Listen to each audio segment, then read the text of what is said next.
income for each panchayat?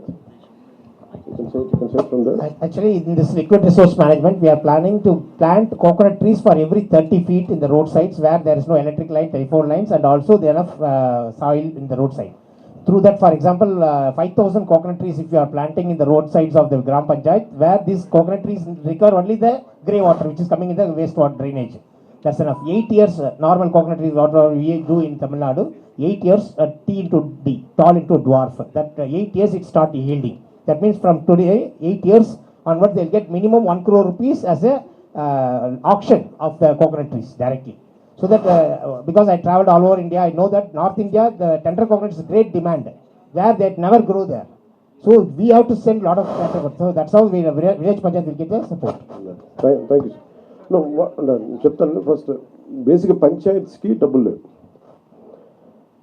ఒక్కొక్క పంచాయతీకి వచ్చిన డబ్బుల్ని కాన్స్టెంట్గా ఇది మన స్వచ్ఛాంధ్ర కార్పొరేషన్ కానీ ఇవన్నీ చూస్తే మీకు గాంధీ గారిలో ఆయన ఇష్టమైన కళ్ళద్దాలు ఆయన పెట్టుకుని కళ్ళద్దాలు కనిపిస్తాయి. ఏంటంటే ఇది గాంధీ గారి ఆశయాలని ముందుకు తీసుకెళ్ళడానికి కాదు, పంచాయతీలని నిర్వీర్యం చేశాం.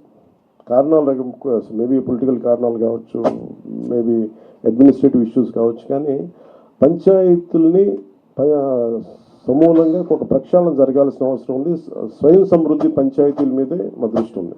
దాంట్లో భాగంగానే ఈ సెల్ఫ్ మనకి దాని ఇన్కమ్ సహజంగా వాటిని పెంచుకునేలా ఎలా ఉండాలి దీంట్లో ముందుకు తీసుకెళ్తున్నాం, ఆలోచన చేస్తున్నాం.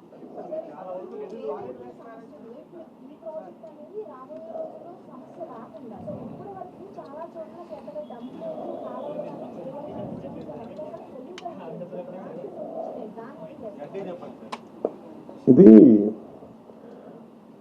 ఇప్పుడు అలావుద్దీన్ అద్భుత విప్లవంగా పెద్దానికి వెంటనే పరిష్కారం అన్నాం. బట్ ఫస్ట్ మీరు తెలియజేసుకుంటుంది ఏంటంటే we are very committed to be really Swachh Andhra. అంటే నిజంగా దానికి ఎంతో కొంత ఇప్పుడు నేను అడుగుతుంది కూడా ఏంటంటే ముందు డంపింగ్ యార్డ్, ఇందాక మీరు భీమవరం డంపింగ్ యార్డ్ చూశారు. మీరు అడిగే ప్రశ్నకి ఏంటంటే డంపింగ్ యార్డ్ అసలు ముందు సమస్య ఏంటి, ఇవన్నీ అయిపోయేలోపు అది కదా. అందుకే దీన్ని ఒక కష్ట నష్టాలు అర్థం చేసుకోవడానికి ముందు మేము పిఠాపురమో లేదా కొంత భీమవరం డంపింగ్ యార్డ్ తీసుకున్నాం. భీమవరం డంపింగ్ యార్డ్కి ఏంటంటే ఈయన కొంచెం ఎలాబరేట్గా మీ తర్వాత ఇప్పుడు ఎవరు ఇంట్రెస్టెడ్ మీరు ఎవరిని అడిగినా ఆయన చాలా డీటెయిల్గా చెప్తారు. ఉదాహరణకి ఆయన ఛత్తీస్గఢ్లో, ఐ థింక్ యూ హెడ్ నేను ఛత్తీస్గఢ్ సార్, యా అంబికా హర్యానా ఛత్తీస్గఢ్ అంబికాపూర్లో ఆయన ప్రత్యేకంగా ప్రాజెక్ట్ చేశారు.